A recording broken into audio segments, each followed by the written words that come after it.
It's another Acoustic Alternatives from Grove Studios in Ypsilanti, home of the podcast since the fall of 2020. We've told the story, 100 times or so now.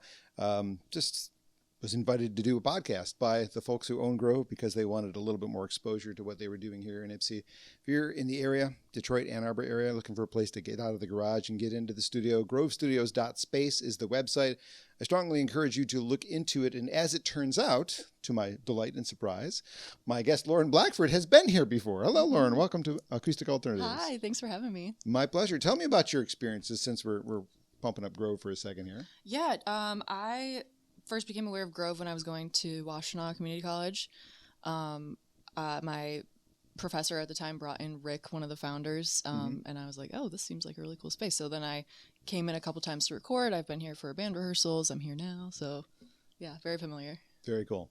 Well, my exposure to you has been limited, and this happens on a rare occasion where I go to see somebody else, and then the opener comes on. And in this case, I actually brought you on and mispronounced your name, which I'm totally embarrassed by. It happens. It does. But it doesn't happen to me that often because I hadn't met you yet, other than backstage really quickly. And I'm sitting there going, oh my God, how do I not know this person already? Well, where have I been? And why am I, okay, I'm out of the loop. So when I went backstage to bring Rochelle Clark on stage, I said, you are going to be on my podcast. And so here we are. You followed my advice. Thank you. I saw you do, 5 or 6 songs and was immediately a fan. Yeah, thanks. That's a good thing. But let me be honest. What I saw at the show is not what I heard on the record. Correct. And it took me, I spun it in my car a couple of times and went, okay. Not what I heard, but I still like it, but I'm not sure. So I put it away. And then you finally reached out to me and said, hey, let's do this. I'm like, okay, put it back in the car. 2 weeks of not hearing it, not expecting the live show when I put the disc in, changed my perspective on the record completely. And I love it. And you were just doing one of the songs that is one of my favorites from the EP as the warm-up song. Yeah. So why don't we just start there? Because you got it on your brain, and I love that song. Lauren Blackford, my guest on Acoustic Alternatives. Cool. This is called A Good Thing.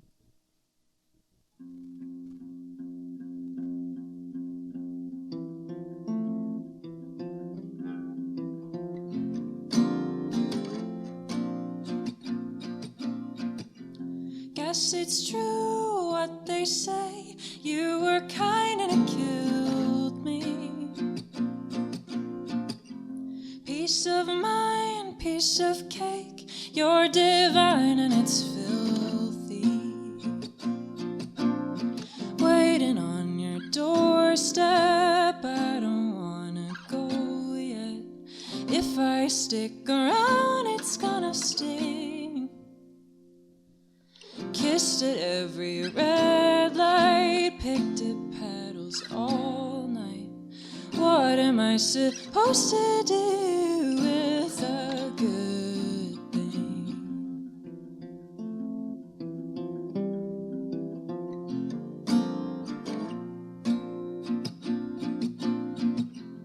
April Fool, like the rain, fall too fast, hit the pavement. Watch it pool down the drain, wash away in all my hopes. 'Cause you want me until you don't, and I'm just waiting. Waiting on your doorstep, I don't wanna go yet. If I stick around, it's gonna sting. Kissed at every red light, picked at petals all night. What am I supposed to do with a good thing?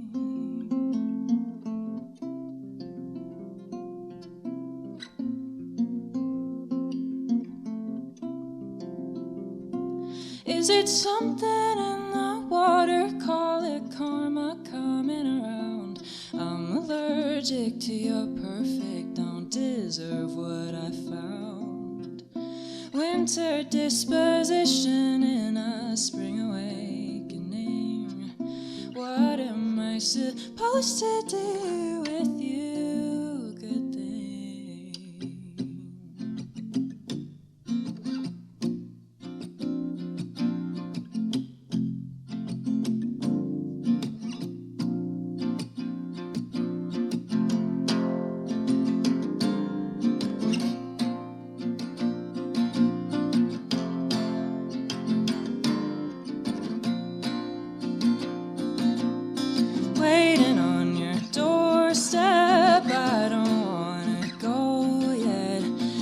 I stick around, it's gonna sting.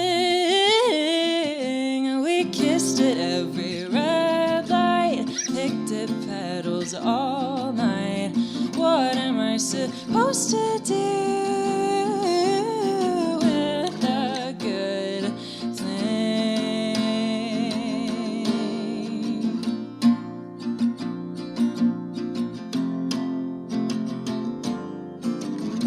What am I supposed to do?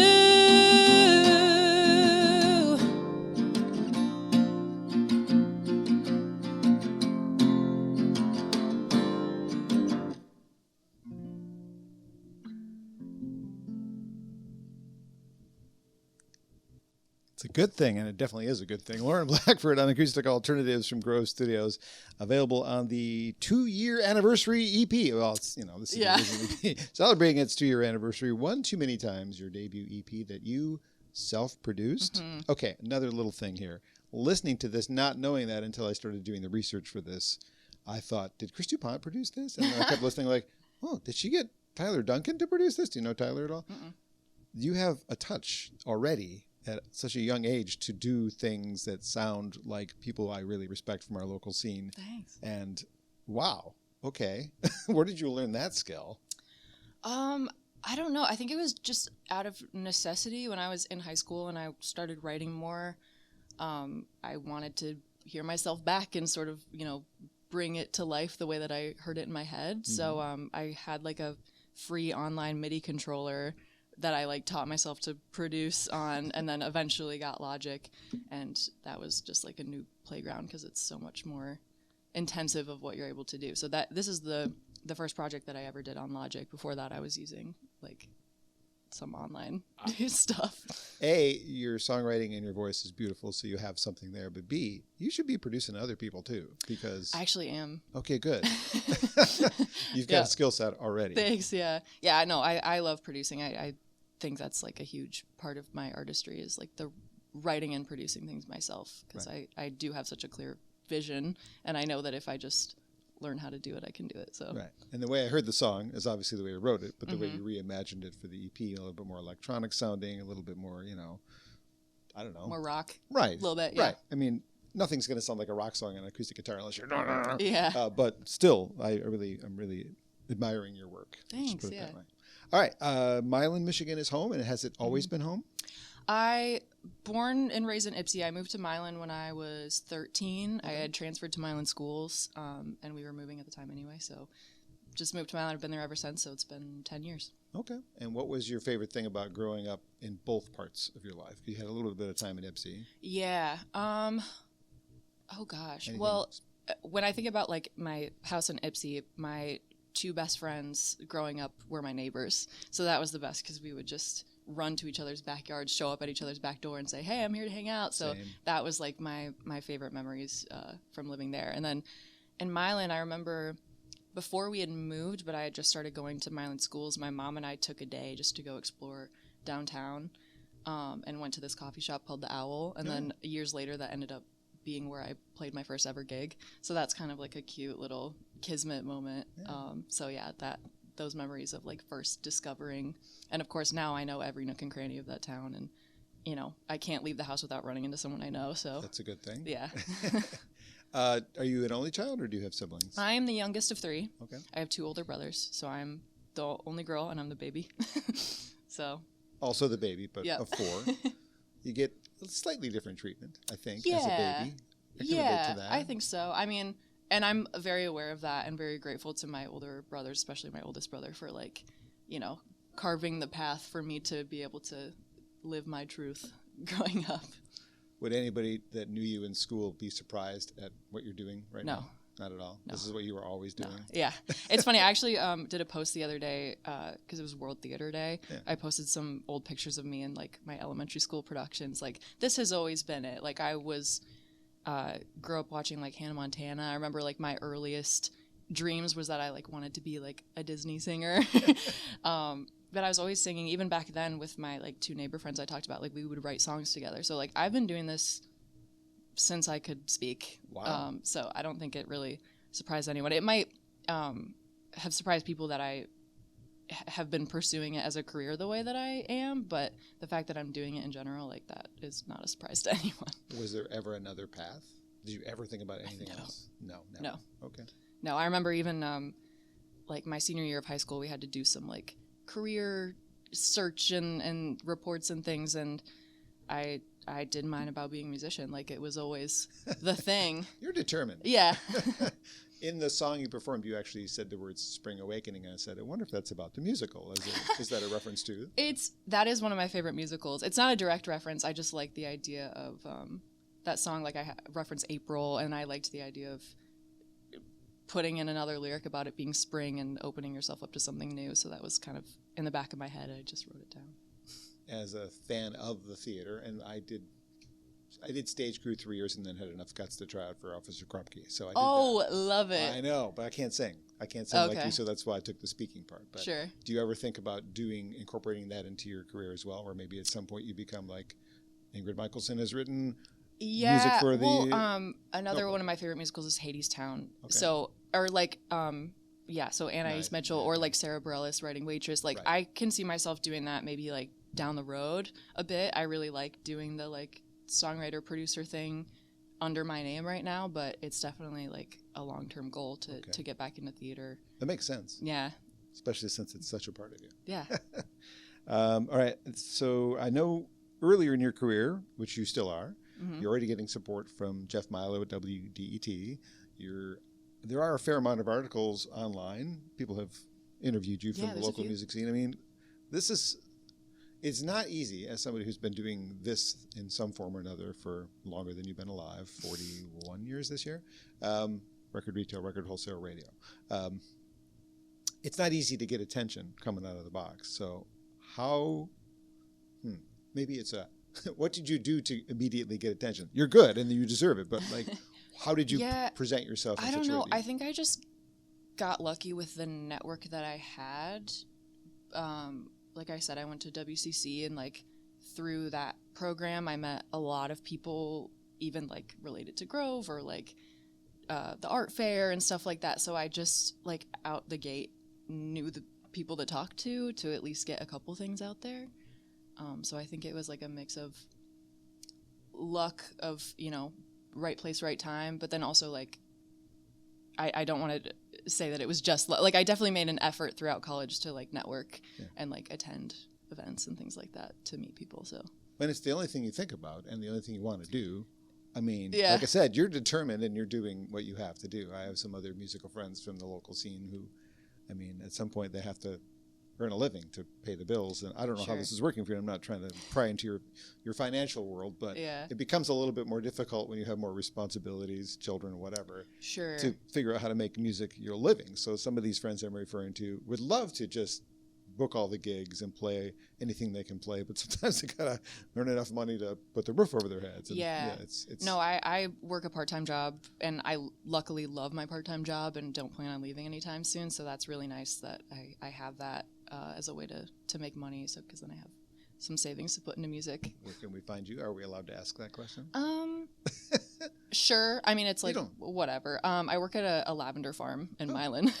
Yeah, kind of a like weird, interesting job, but I love it there. I didn't know there were lavender farms in Milan. Interesting. Well, it's a short commute. Yeah. Yep. A little bit longer than a little longer to get to here. One of the things you've accomplished along the way is the best vocalist at Illinois' Bitter Jester Music Festival. A, didn't know about the festival. B, congratulations. Thanks, yeah. Pretty awesome. Yeah. Another just determined to do more things thing for you? Yeah, so it was before the EP came out in April 2024, like the winter before, I was like, okay, I need to like book some stuff because once this comes out, I want to like hit the ground running. And I think that summer I played like 30 shows or something crazy, but maybe it wasn't that many. But anyway, I was looking for like festivals and even like larger scale, and I came across Bitter Jester, and they're a 21 and under festival. Oh, okay. The whole point is to like put young up and comers on stage. And I was 21 at the time I found it, so I was like, okay, I only have one more year that I can try this, might as well. Ended up making it into the competition. They do like preliminary rounds, so I went out for my prelim round, didn't win my prelim night, but I got very close second. They were very vocal with me about the fact that it was like a tough decision. But something cool that they do is they do wild card picks. So they pick a couple acts that didn't win their prelim to bring back to the finale and compete again. So they picked me as a wild card. I went back to Chicago like 2 weeks later. And yeah, ended up coming in 3rd overall and then winning Best Vocalist, which was very, very cool. I was very honored. That's really good. Did you do a handful of songs or just one song for the competition? It's a 30-minute set. Okay. So yeah, I think I squeezed like 8 in there. I was going to say, what was the song that got you the win? Maybe we could play that one next. But I don't know if there was one in particular, but... We'll do another song. All right, cool. Love to hear your song. Let me change my tuning real quick. Sure, okay. Lauren Blackford is my guest on Acoustic Alternatives. We're at Grove Studios, grovestudios.space to check it out yourself. It's available for you to rent 24/7. We're here in the 10 to noon hour today on a Sunday, and this is how good she sounds this early in the morning. So you can imagine what she sounds like singing in a venue in the evening hours when she's a little bit more, awake and stuff. Lauren Blackford. What is your website while you're tuning? Can you rattle that off? LaurenBlackford.us. Ooh, .us. Interesting. All right. .com was taken by someone else with my name. All right. This is one of my favorites from the EP. This is called Wasted Potential.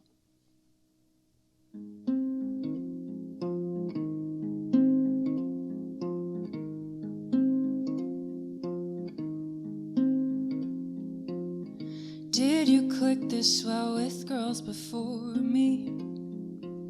And did you stick around this long with them? 'Cause I've seen all your pictures, you didn't look this injured back then.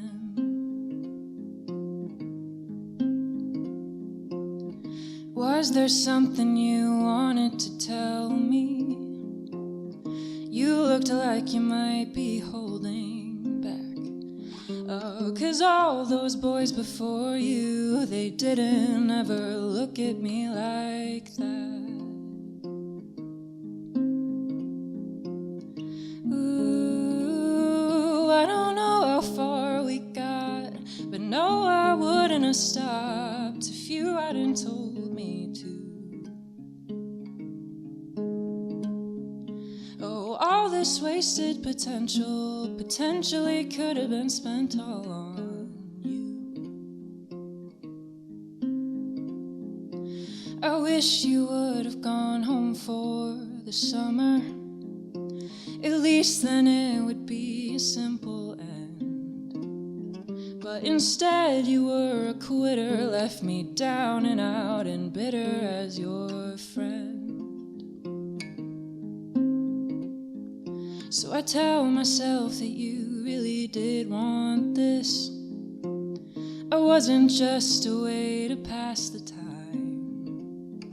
But I've been through this routine. You were always gonna leave me out to dry. Ooh, I don't know how far we got, but no, I wouldn't have stopped if you hadn't told me to. Oh, all this wasted potential potentially could have been spent all on you.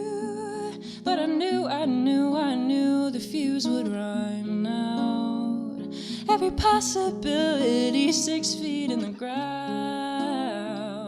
So you can add our ashes to your shelf. With all the wasted potential that you could have wasted on somebody else. Beautiful, heartbreaking. Makes me want to give her a hug. Lauren Blackford on Acoustic Alternatives. You can find Wasted Potential on the debut EP, One Too Many Times. And wow, yeah, I feel that song too. That's like kind of my secret favorite of the EP. Yeah, no, it's I especially like the line, the way he looked at you. Something about that just really makes me go, oh. Good stuff. Really good stuff. We'll talk about this in a second, but I did want to back up to something we just said about the .com. Our previous guest, 2 guests ago, and our mutual friend, Rochelle Clark, has a similar problem. Like, seemingly uncommon name. Yeah. However, there are a lot of people, so you have, if you don't know, a executive director of Sierra Club using your name. Didn't know that. Yes. I don't think she has the .com. And then a holistic wellness coach. That's the one that I knew about. Yeah. They probably do some videos that might, when people are searching for videos I'm of you. pretty sure she got married and changed her last name. Oh, so good. it might be available now. But I kind of like the US because it's like, I don't know, Unique. it's a little bit different. Yeah, for sure. Okay, so this record, because there are no credits, I don't know, is it all you? Every single thing on here you? In terms of writing, producing, yes. The only thing that was not me, I did get a session drummer for the title track, Taylor Greenshields, who is an Ipsy-based, engineer and producer. Yeah, I reached out to him and asked if he would track some drums for me, and those are the drums that you hear. Very but cool. Everything else, yeah, it was me. I don't know how many more times how impressed I am about how well this turned out for somebody who just did it themselves. Yeah, I worked really, really hard. How long did it take you to put together? Ooh, so the songs were written already when I went in, and I had the track list. I knew the story I wanted to tell in that order. But in terms of producing, I started right after I graduated in May 2023, and then it came out April 2024. So it was about a year. Okay. Yeah. Do you ever? This is probably a bad question to ask, but I'll ask it anyway because I do that. Do you ever think about the nature of these songs and what they're about and how difficult it is to keep singing them? Like, is it difficult to keep? No. I think when I first wrote them, they were harder to sing. But yeah, I mean, we can talk a little bit about what it's about. It's I had caught myself getting into similar cycles with the people I would date where I would get my hopes really high early on without much basis for that. And then, when it didn't work out, even though there's nothing wrong with that, I would just be so devastated, even though it was someone I wasn't with very long. So yeah, that's why it's called One Too Many Times. It's like, I keep doing this. But luckily after I wrote that song, I didn't do it again. About a year later, I met my boyfriend who I'm still with. We've been together for 3.5 years. So I think just getting it out helped me put that phase of my life behind me. So now I like singing them because I know that it's like a past version of me. It's cathartic at some point, right? Yeah. Just getting it out and getting it on paper and then singing it and I'm proud of the songs too. So when I'm singing them, I'm not thinking about the people I wrote them about. I'm thinking about how proud I am to have that work that I can share. I've often wondered that with just other singers, like their big hit song is some heartbreaking thing that happened to them. Like, you have to sing this every night. Oh my God, you poor thing. But I don't think I would have been able to put it out if I wasn't over it, because it would have sucked. But yeah, luckily it had been a couple years by the time it came out that I had written the songs. Okay, so fair enough. The next record, which I think you last year teased a new song and then didn't put it out, right? Yeah. I mean, life happens, and sometimes you have to take a break. That was ultimately the right decision for me, is to kind of slow things down a little bit. I took a break over the winter, just kind of chilled out, took care of myself. But yeah, the album is written. I just have to produce it. There's a couple songs that are tracked. Doing it all yourself again? Sort of. I'm executive producing for sure. Everything's written by me, but I am working with a band to actually record it and get some co-production. As much as I'm so proud that I did that myself, it did get tedious and a little bit lonely at times. And I feel like now I'm in more of the headspace of collaboration. And I'm so lucky to have met the guys in my band, and I just appreciate their artistry. So I'm I want to bring them on it, Yeah. Who's in the band? Are you allowed to say that? Yeah. So the guys that I played with, David Ward and Ben Wood, they play in a band together called Harmolodics. It's jazz. So yeah, David, I am still working with, out of Detroit. He's doing some co-production with me. We tracked drums the other week. And then Ben actually moved back to Nashville, but now I have an excuse to go to Nashville to record. So that's very cool. Idea. Yeah. Co-producing with whom? So TBD for some of them, because I have people that I want to work with too. You mentioned Chris DuPont earlier. We've had a couple sessions together. I've even teased him earlier when the train went by. I was thinking about his studio is right next to train tracks. Okay. And I was giving him crap about it last time. But no, he's great. And Kylie. Yes. Love Kylie. I want to get her vocals on some songs. You should. Yeah. So I have some people There's more, but I'll keep it under wraps for now. Okay, I don't want to pry too much, but we're trying to tell a story here, Yeah. I guess.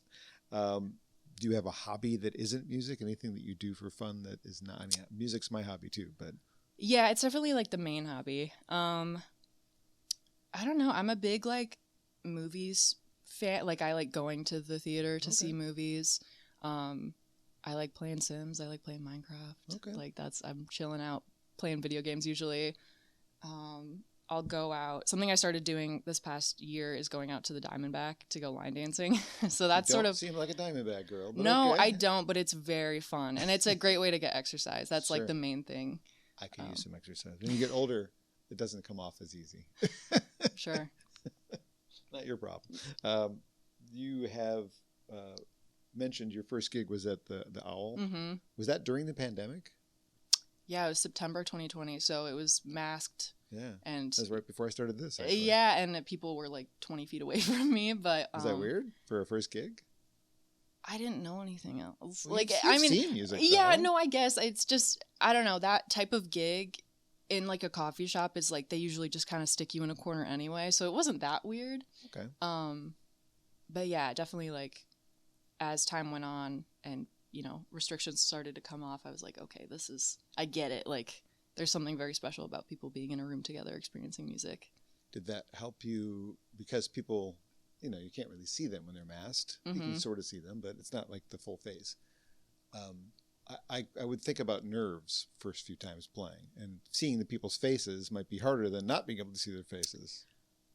I don't remember, honestly, because it was so long ago, but I was definitely nervous, and I didn't have a lot of material at the time, so they had me for 2 hours, and I like repeated my hour set because I like didn't have anything else. Did some covers, I imagine. Yeah, no, lots of covers.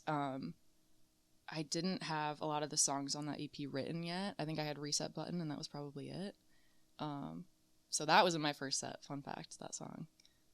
But yeah, I mean, I was nervous for my gigs probably for the first 2 years. Like I would take like CBD oil. I like needed to like calm down. Like I have anxiety anyway, so it was just sort of like an adjustment getting used to being on stage. Now it's like not that bad. I might get like an adrenaline surge before I go on, but I'm not like biting my nails before I go on stage anymore. Do you remember your first gig where you felt confident, where that nervousness sort of went away?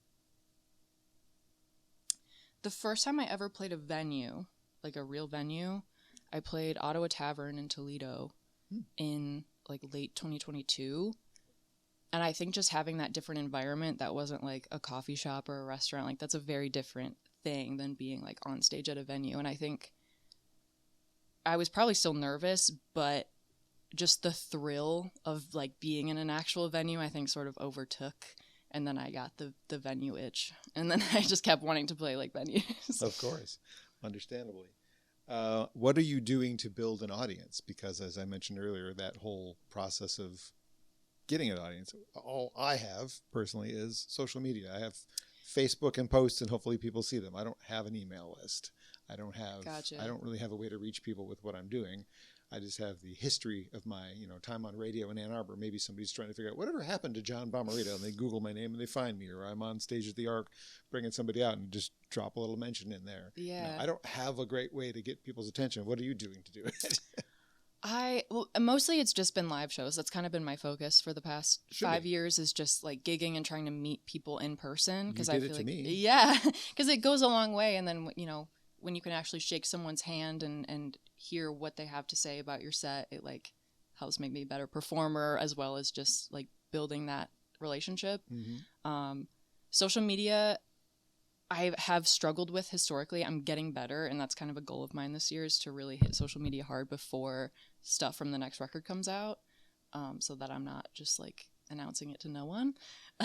You still might be, though, the way it works. Yeah. The algorithm might not like you. Exactly. Which is why I'm going to say an email list is actually more effective. Yeah, and I do have an email list through my website, so you can scroll down and sign up. But like if I'm genuinely interested in one of you playing announcements, I'm going to see all of my emails. Yep.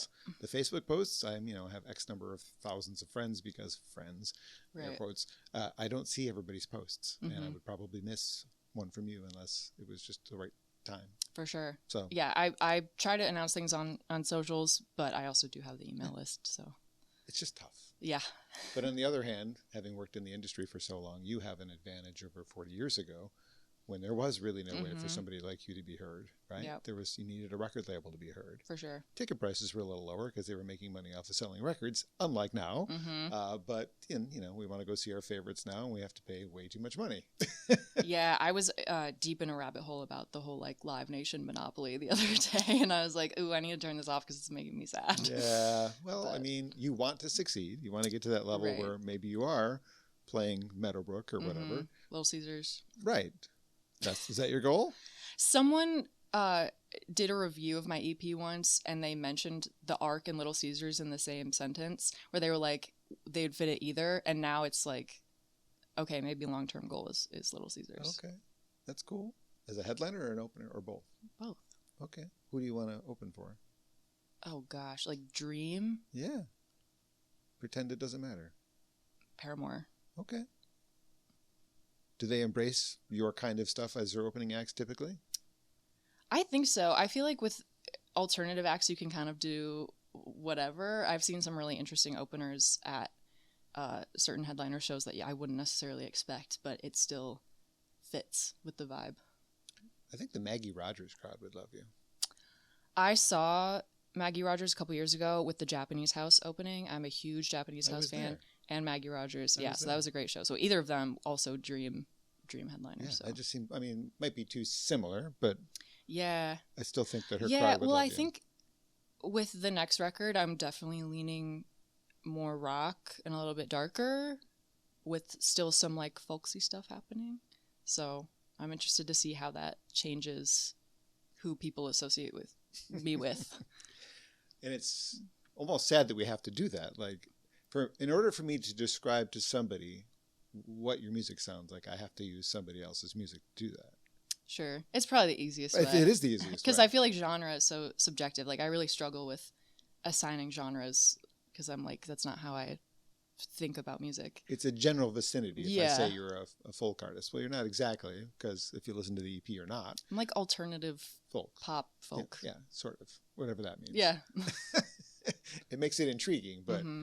I'll use an example of an artist who's been here that I've been a long time fan of, David Wilcox. May not know his name, but when I was first getting into his music, I was trying to tell other people, like my sister, about him. Oh, you like James Taylor. You would probably like David Wilcox. Now, I said something like that to David himself in an interview, and he didn't love it. Even though it's not true, it was more of I'm just trying to give somebody a realm of where you live near. You live near the James Taylor world. For sure. It's not an insult. It's obviously a compliment, really. Yeah. Somebody that great, but I've definitely gotten some interesting comparisons, like at shows. People will come up to me and be like, "Oh, you remind me of this artist," and I'm like, "Really? Okay. It's not a bad thing. I'm just like, I've never heard that one before." Why not? Yeah. As long as they're listening. Exactly. Lauren Blackford is my guest today on Acoustic Alternatives. We're at Grove Studios, grovestudios.space. If you want to see what the space looks like yourself, or if you're watching the podcast, you can see the largest room. You can see the drum set that sits between us here. Would you like to do another song? I would. And you asked me if I wanted to do an unreleased one. I did. So I prepared one, if that's okay. I'm excited. Yeah. What is it called? And tell me about the song. Give me 1 second. Yeah, tuning. I guess we should have done that a minute ago. Lauren Blackford's debut EP came out in 2024 called One Too Many Times, available on her website, laurenblackford.us. And you can find the EP physically on Bandcamp. Do I remember that correctly? Bandcamp, and then I have CDs available at shows. At shows, right. All these things from memory. All right, yeah. So this is the song that I'm planning on putting out next, whenever that may be. Actually, when I was going to Washtenaw, I took a songwriting class, and this is the song that I wrote as my final. Ended up getting an A. So I hope that it is actually good and not just rubric good. Okay. But I will pay attention. Yeah, I was at this period in my life where I was like going to be coming out of college. I was like gigging more, really starting to like pursue music seriously. And this, it's just sort of like a sarcastic, tongue-in-cheek way of saying that like I'm gonna do this till I die. So the song's called Dead Body Baby.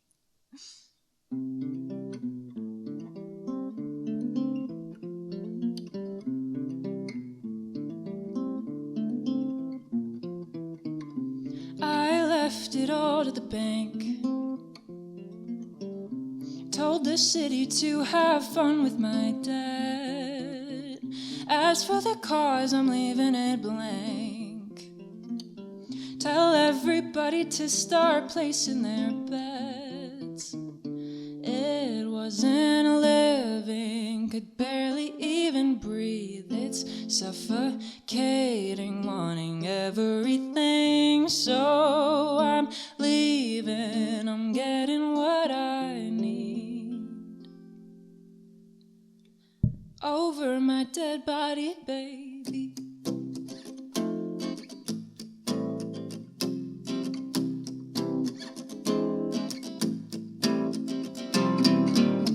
I kept it all to the shrink. Had to make sure all of my secrets were safe. I had to do it, honey, pushed to the brink. So blame me not, forgave, forgot, I'll see you at the wake. Oh, my, oh, I know that it's a sight to see, but I never minded people staring at me. Oh, so dramatic, you're falling to your knees over my dead body, baby.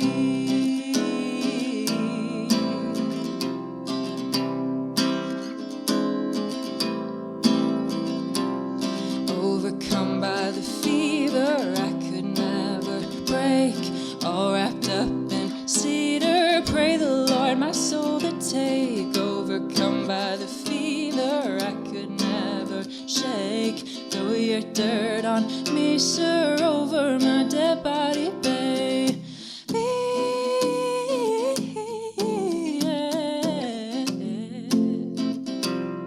Over my dead body, baby.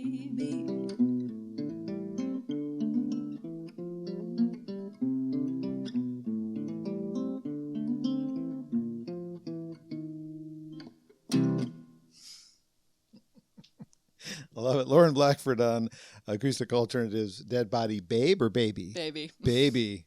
And I love how you've left out Over My from the song title because it makes it even darker. Yeah. I also love it too because I feel like, I don't know if you're familiar with tarot at all, but like the death card in tarot is more representative of like rebirth rather than like the end of something. And that's kind of how I feel about this. So the idea of having dead body and baby, it's like transitioning into this period of commitment. Sort of what I think. I missed that. That's very cool. Well, congrats. That is an A. I'll give you an A. Thanks. How do I do that with my hands? Very excited to put that one out. That one's tracked and sounding really cool. So. Okay. That could be, I mean, you know, at some point you have to have a radio hit to, I still think radio is important because so do I. Yeah. Yeah. It is still a vehicle, you know, back in the day, before you were born again, MTV was instrumental when there was it was only FM radio was how you got a hit, or AM radio. Then MTV came along and it created a whole nother like way to have a hit. Yeah. There are songs that were never really big hits on the radio, but were really big on MTV. And then they eventually became radio hits. Like we view them differently. Like Squeeze Tempted never hit the top 40, but everybody knows this song. It's been covered a gazillion times, but in America, it only got to like number 42. How is it such a popular song then, right? MTV. In this day and age, you know, having a viral video or a TikTok or something that takes off is your way to have another hit. But I still think people hear you on the radio and it's... Yeah, I mean, I remember the first time that I got a radio play was on WDET. I bet that. And it was just so surreal to be sitting in my car and being like, no, this is actually on the radio. Like, this isn't just me playing it through my Bluetooth speakers in my car. Like, it's on the radio. That was a very cool, like, checkbox bucket list moment for me that I've wanted since I was a kid. So. I wish it had been me. I got to do that for a few people. No, I get excited when I'm the first person who like says, "Oh, you have to hear Alison Albrecht." And she was love Alison. I saw her do the national anthem at a Tiger game. Didn't know anything about her. Took a picture of the screen because I was so impressed. Tracked her down. Said, "Do you have any records out? Because I would like to play on my radio show, and maybe I'll have you in." And didn't know at the time she was a 10th grader at Roper High School. Like, what? Yeah. So, yes. I love Alison. We've become friends. She's great. It's funnily enough, I went to high school with her cousins. Oh. And then I went to see her play at Blind Pig. And then a couple years later, we like connected. And yeah, she's great. If you back up into her Facebook feed many years ago, you will find her doing the same thing, reacting to hearing herself on my show for the first time on the radio. For the first time. So it's a thrill. And again, I'm sorry I wasn't on board immediately, but it was Rochelle who brought you to my attention. So thanks, Rochelle. Yeah, shout out Rochelle. We love her. She's got what a voice. Woo. Yeah. Woo. Doesn't get enough attention. Another one who I feel like is just too far under the radar for most people, but when you see her, you just go, oh, yeah, what in the world? Speaking of Facebook, I was scrolling because I was looking for things to talk to you about. And one of your videos you posted, you had the Blue Nile in the background. How do you know the Blue Nile? Like their music was in the background of one of your videos. I don't know. I just know a lot of random That music. is not a band that made big impact in America. No. And I think by the time I was like in middle school, I started making a point to like curate a good taste. And I would, find, I think I was using like Google Play Music at the time or something, but I would find, niche indie playlists and just started learning stuff. And now I look back at what I was listening to and I was like, that was good music. So like, thank God that I was actually like listening to things that were cool and that influenced my taste. But yeah, I think just I'm more of a song person than an artist person. And then if I'm particularly in love with a song, maybe I'll look for other stuff. But I think I've just racked up a large catalog of music that I listen to. So I was wondering if it was siblings or parents that brought you there. That's kind of... Nope. It was the internet. Is their taste anything like yours? Did you absorb their taste? We all have pretty different tastes. I was actually thinking about this recently, particularly with my brothers, because they all have like distinct tastes. But in terms of like what I grew up listening to, my mom had a boombox that she would play CDs on, and that was like Faith Hill, Michael Jackson, Barbra Streisand, Pink, like just like pop singers. Yeah. And so that was a big influence for me. My dad is like a big 80s rock fan. Like he was listening to Kiss and so that's what I got introduced to, like Chicago Foreigner, that sort of like cinematic rock. And then my one brother is really into like the EDM sphere. Like he'll go to EDM festivals. So that was like a big influence when I was younger, is like that sort of electronic. And I feel like you still hear that. I can hear that in the EP, actually. And then my oldest brother was really into like rap and hip hop young. So one of the first songs I ever learned the lyrics to was Heartless by Kanye because of my brother. So yeah, we're all very different and very like into what we're into. But I feel lucky because then I've had a very well-rounded exposure. Yes. If I remember correctly, The Fray did a cover of Heartless. Oh, really? Yes. I'm pretty sure it was like a deluxe bonus track edition song at some point. That's so funny. There's a lot of things up in here. I can't always get to them because there's too much up there sometimes now. Yeah, that's a way to develop a music taste. Just take all of those different parts, stir them up. And I mean, I don't know that what Paramore is obviously an answer to one of the questions I would ask. What do you listen to? And what did you listen to on the way here? What? Yeah, well, on the way here, I was warming up, so I was listening to me mostly and singing along. That's great. I love that. That's cool that I get to do that now. But yeah, I don't know. I make like monthly playlists where I'll just put everything I discovered that month into a playlist and like really get it into my brain. This past month, I was listening to a lot of like slow rock and like jazz adjacent stuff, but I've started my next month playlist and it's more like alternative pop. So yeah, it's just based on my mood and some young jazz adjacent artists that I wonder if you like. Leve, L-A-U-F, yeah. Okay, and Aaron, all lowercase letter and exclamation point, A-R-O-N. Haven't heard. Check him out. He's actually he's kind of in that same, like, doesn't really have the jazz category to check the box in, but it's as close as not jazz. It's like, we're yeah, okay. He's similar to, in that way to Leve. Like, she doesn't really have a box. No, I think she is like jazz pop is like what she kind of markets herself as, but yeah. Anyway, where was I going next? On the EP, you put out a video for One Too Many Times. Tell me about making that video, who's in the video, and maybe we would end with that song if you're able to. Yeah, tell me about it. Yeah, so that I knew that I wanted to do a music video for the project, and I knew that I could only afford to do one, and that's fine. It looks great. It really does. Thanks. Yeah. And so my idea with that was that I wanted to incorporate all of the songs from the EP into that video in some way or another. So the main scene that plays throughout the video is me alone in this loft that I like live in. And I'm flipping through an old journal and sort of reminiscing about this past relationship. But each of the flashback scenes sort of correlate to other songs on the EP. So there's a scene where we're like walking and there's like a flower. That's sort of like a good thing. There's a scene where we're like playing Scrabble and drinking wine. That's games. And then there's a scene where we're breaking up. So that's wasted potential or reset button or whatever. But yeah. So, but the sort of like plot twist in the video is that I am like realizing this cycle has happened before. And then it cuts back to all the same scenes, but with different actors, which I was very proud of that concept. I think when I first wrote One Too Many Times and I would just listen to the demo on repeat, I would start to get like images of those visuals, and that big drop halfway through the song, I was like, oh, I need to be ripping something. And so just over time, more of the pieces fell into place, and I knew that I wanted to direct it because I had such a vision for it. But I worked mainly with Patrice Scott, who's a filmmaker out of Grand Rapids. He was still in school at the time, so I was like, cool, we can get some like cheap equipment from the school and work on this. But he put together the rest of the crew, and I couldn't have asked for a better crew. They were all so cool. And then the actors... Did you know any of the actors going in? No. Wow. We met that morning. Wow. And it's funny because I like found them just over time. I was sort of like scouting Michigan actors, and I had those 3 slated. And I just was like so dead set on those 3. I was like, I hope they say yes, because I don't have an alternate. And luckily they all said yes. Awesome. And we've all become friends since then. Grace, who's the female actress, we got piercings together last year. We FaceTime, like we're chill. I talked to Aaron.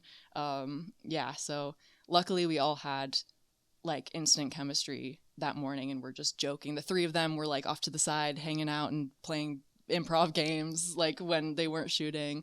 Cool. It was just such a good vibe, and it was a super long day. We shot most of it in one day.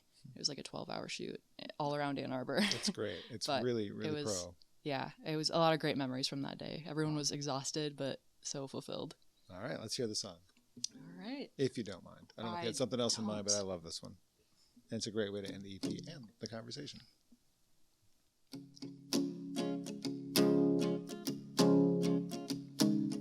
Looks like you finally got tired of me. Congratulations. 4 months is more than enough time to grieve the one we wasted. I wonder if you filed me under regrets, or people you would rather just forget. Looks like you finally moved on from me. It's frankly overdue, but I still think about it constantly, and I don't think you do. I hate that I live in the back of your mind while you're still in the front of mine. 'Cause I know it wasn't love or anything other than a good time, but it's nice thinking you got me feeling your body under mine.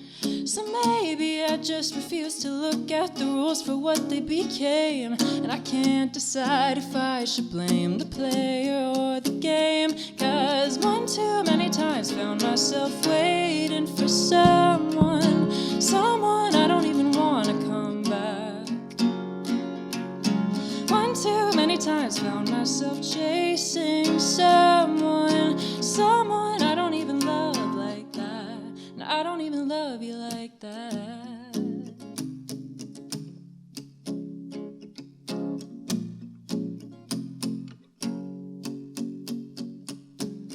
Was your attention a formality? Was any of it true? I'm losing track of what's reality and what I just assumed. I hate that I don't know who I should believe.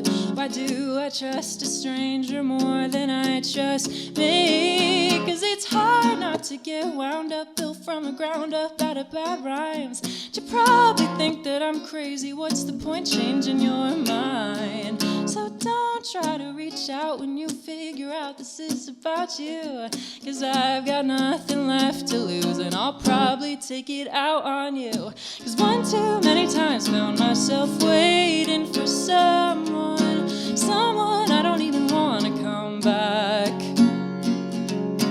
One too many times found myself chasing someone I don't even love like that. And I don't even love you like that.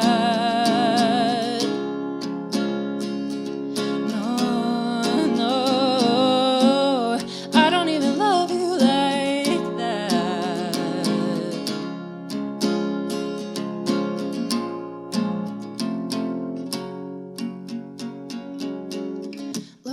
like you finally moved on from me. Congratulations, I don't think I can say the same for me. So here's to patience, think I can finally admit it, we're not friends. So this is where our story ends. I love it. Lauren Blackford from Milan, Michigan on Acoustic Alternatives. We're here at Grove Studios, grovestudios.space if you want to see what it's all about here. And I am so grateful for them to, if they hadn't invited me to do a podcast in like the month after you did your first gig, I would not have had all these awesome experiences like watching you do these songs this many feet away from me. And you can see if you're watching the video, she's wearing a shirt that has that song title on it as we celebrate anniversary number 2 of the EP. Mm-hmm. Congratulations. Thanks. I can't wait to hear what's next. You have the it factor. This is something I listen for. I've been listening to music a long time and making a point to discover new artists and turn people on to them either on the radio or when this came along, it was another vehicle to do that. And I don't just invite people randomly. Like when I met you backstage, I sincerely was blown away by your performance and said, when I say that to somebody, it's because I want other people to say, oh my God, John is right. You know, we always like to be right, right? So I hope if you've watched or listened to this, that you will go to her website. You will find a place to see her live before you have to pay $100 to see her at a bigger venue because it's going to happen. I see it happening. You've got it. Thanks. Very happy to have spent some time with you, Lauren. Thank you for sharing your songs. Thank you for having me. This was awesome. Yes, the songs and stories were awesome, and I really hope that people do latch on and find you. And if you enjoyed this conversation, we mentioned a few other people. If you're a first-time watcher because you're a friend of Lauren's, well, Alison Albrecht has been here. Chris DuPont has been here a couple of times. Well, actually, once here, once at his own place with Kylie. Kylie's been here. David Wilcox, who I mentioned, has been here. There's been a lot of folks that have been through. Brian Van Ork of the Verve Pipe has been here a couple times. We've had Glenn Phillips of Toad the Wet Sprocket. We've had just a whole bunch of folks. 102 guests, not all of them unique, most of them unique, but I encourage you to check that out. johnbommarito.com. You can link to all of the things I do, including the radio shows on Sonic Coast and Radio Cobra Detroit, where you will hear these songs again, either on Radio Cobra Detroit's weekday feature called the Acoustic Coffee Break or my Sunday morning show, which we missed because we were here together. Mm-hmm. We should have been listening to me. No, I'm kidding. Again, thanks, Lauren, and I appreciate your time today. Thanks. More coming up. We've got 2 more booked in the immediate near future. Ryan Racine and John Gorka will be joining me in the studio soon. Thanks for listening.